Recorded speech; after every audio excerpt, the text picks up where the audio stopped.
Friends, welcome once again to a teaspoon of Torah. So if we look at this week's Parshas Va'era, we see a conscious strategy by Paro to ensure that Klal Yisrael didn't rebel, didn't stop to take stock and say, what's life about, has sadly become an addiction for millions of people in the world today. What do I mean?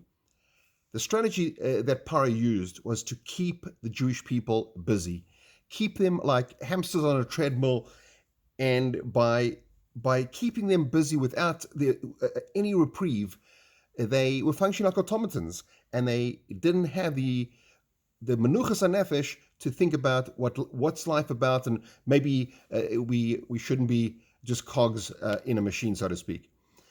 Sadly, we see today the punishment and the strategy used by Paro is become a lifestyle for millions of people, and that is people being completely enslaved to technology, completely enslaved to being a reactive kind of modality.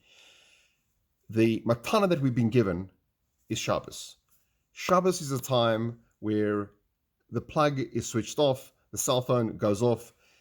When we switch off our technology before the Shabbos, perhaps something to keep in mind is the very same strategy that one of the most evil people that encumbered and enslaved our ancestors, which is the notion of keeping people preoccupied so they cannot think, is being used today by pop culture to spew out content that is not necessarily the best thing for our neshamas. It's not necessarily the best thing for our seichel. Shabbos is a time to have a reprieve, to think about we've been given the biggest gift.